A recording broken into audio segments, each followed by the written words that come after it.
La méthode d'évaluation d'une entreprise par les multiples est très largement usitée. Nous nous proposons dans cette courte vidéo de vous détailler un modèle de sa mise en œuvre. Elle vient compléter la vidéo consacrée à l'évaluation d'une action par les multiples. Nous avons préféré les distinguer pour éviter les choses-trappes qui ne manquent pas, comme nous le rappelons au chapitre 9 de notre ouvrage « Gestion de portefeuille et marché financier » paru chez Pearson France. Il s'agit de mesurer ce qui est communément désigné comme la valeur d'entreprise, ou encore la valeur pour les bailleurs de fonds.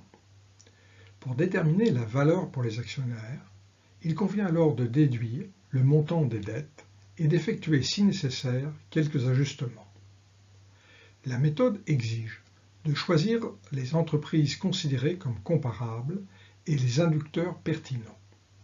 Voyons le principe général à travers un exemple développé dans l'ouvrage. Le principe général de la méthode est simple.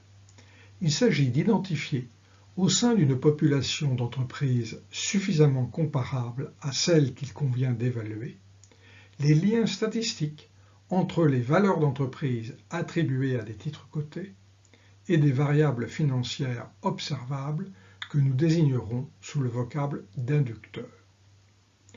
Une fois ce lien établi, il est utilisé pour déterminer la valeur fondamentale d'entreprise de la société étudiée. Pour mettre en œuvre la méthode, il y a 3 choix préalables à réaliser. Déterminer quels seront les inducteurs à privilégier. Sélectionner une liste de firmes considérées comme comparables à celles à évaluer. Et enfin, recourir à une ou plusieurs approches afin de proposer une fourchette de valeurs fondamentales. Nous recommandons 5 catégories d'inducteurs. Ceux liés à la rentabilité de la firme pour ses bailleurs de fonds. Ceux liés à sa capacité à générer des cash flows. Ceux en rapport avec les capitaux mobilisés. Ceux liés à l'activité et ceux liés à la croissance. Pour le premier, la mesure essentielle est l'EBIT. Selon l'information disponible, on privilégiera l'EBIT prévu pour la période à venir. À défaut de données, on peut toujours utiliser le dernier EBIT passé connu.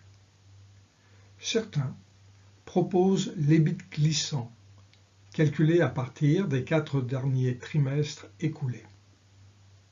Enfin, on peut utiliser le résultat d'exploitation augmenté des produits financiers. Enfin, mieux vaut ne pas utiliser des mesures comme le résultat net ou le bénéfice par action. En effet, ces mesures sont situées après la prise en compte des charges financières et ne permettent pas de comparer des entreprises qui auraient des niveaux d'endettement différents. La seconde catégorie d'inducteurs est ceux liés à la capacité de la firme à générer des cash flows. La mesure la plus appropriée est l'EBITDA, c'est-à-dire une mesure de résultat non seulement avant prise en compte des impôts et des charges financières, mais aussi des dotations aux amortissements et aux provisions qui ne constituent pas, elles, des décaissements. On peut aussi, dans certains cas, préférer l'EBITDAR, avant loyer de location de biens immobilisés, quand les firmes utilisent fortement ce type de location.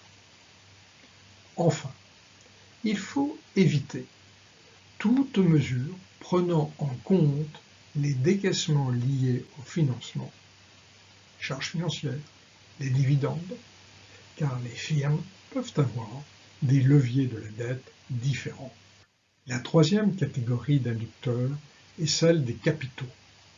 À ce stade, nous proposons de recourir à une information largement disponible, la valeur comptable des capitaux propres au bilan et celle des dettes financières à long et à court terme, en fait toutes les dettes qui sont source de charges financières. Ici encore, nous recommandons par souci de cohérence de ne pas se référer à une mesure comme les fonds propres seuls ou la valeur comptable par action book per share, car là encore, la comparaison pourrait être faussée par les différences de levier de la dette. La quatrième catégorie d'inducteurs est celle de l'activité. La mesure la plus populaire est celle des ventes. L'avantage est qu'elles sont généralement positives, sauf pour quelques startups n'ayant pas encore réalisé de chiffre d'affaires. Lorsque le chiffre d'affaires actuel n'est pas représentatif du potentiel commercial de la firme, on peut préférer des indicateurs physiques, nombre d'abonnés, réserves minières identifiées, nombre de clics pour une société Internet, etc., etc. La cinquième catégorie concerne les inducteurs de croissance. Comme nous prenons le point de vue de l'entreprise, nous l'approcherons à travers le taux de croissance attendu de l'EBIT ou des ventes.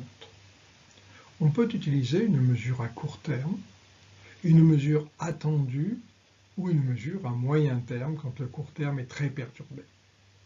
Dans ce dernier cas, il s'agit du taux de croissance géométrique moyen de l'EBIT ou des ventes pour, par exemple, les 3 années à venir.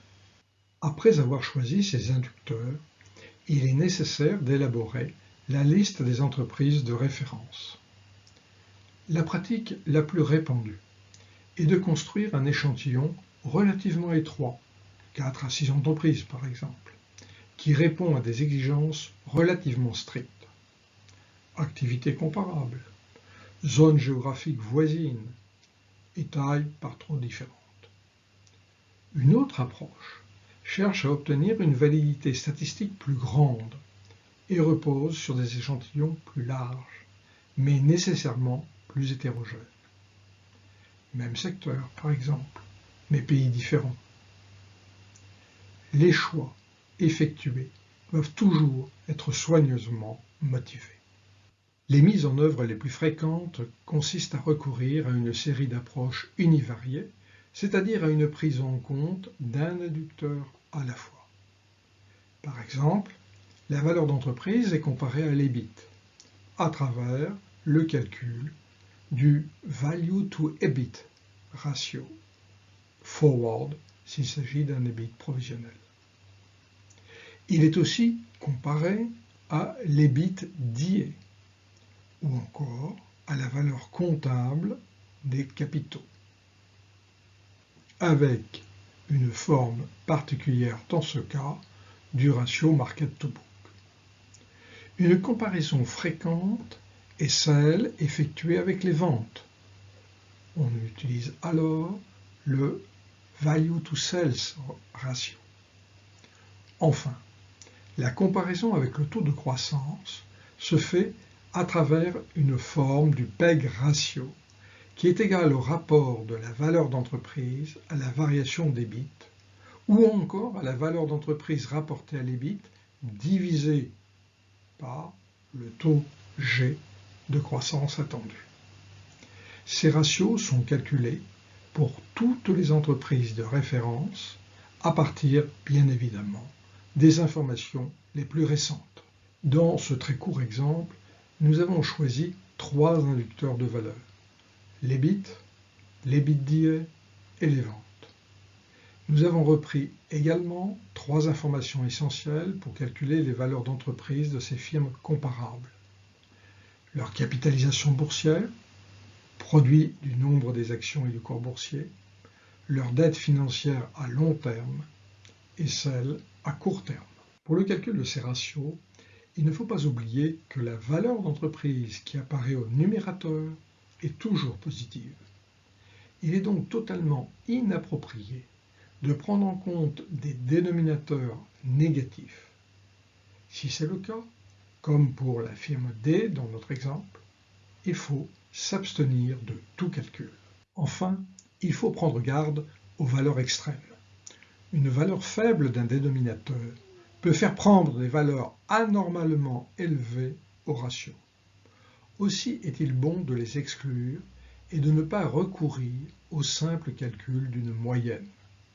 Nous proposons deux solutions, soit estimer une médiane, moins sensible aux extrêmes, soit calculer une moyenne en ayant pris soin d'éliminer ces valeurs exceptionnelles.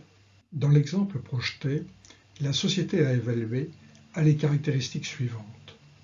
Son EBIT est de 103, son EBITDA est de 168 et ses ventes de 1458.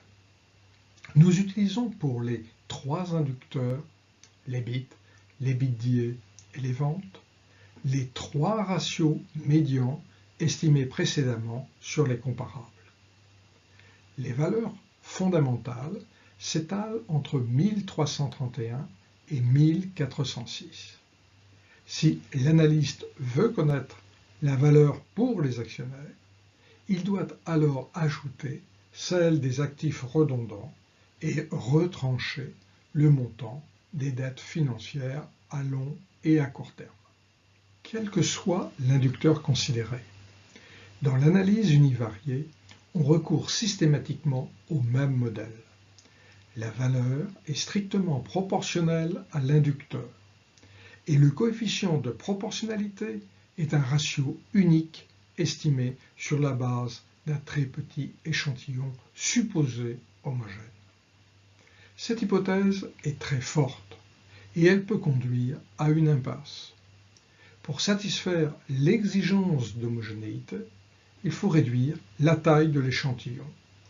Et dans ce cas, la qualité de l'estimation de cette moyenne est extrêmement médiocre. Pour dépasser cette limite, certains auteurs prônent une analyse multivariée. Dans ce cas, on n'utilise plus un ratio constant, moyen, unique, mais on estime un multiple qui prend en compte les caractéristiques de la firme à évaluer.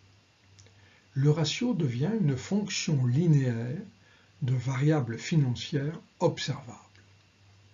Pour estimer les coefficients de cette fonction, on part d'un échantillon beaucoup plus large et donc moins homogène.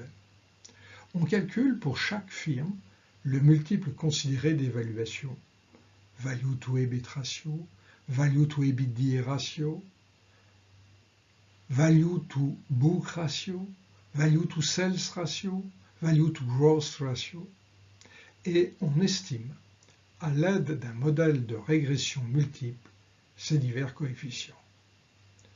Le choix des variables est dicté par leur influence a priori et leur significativité au plan statistique.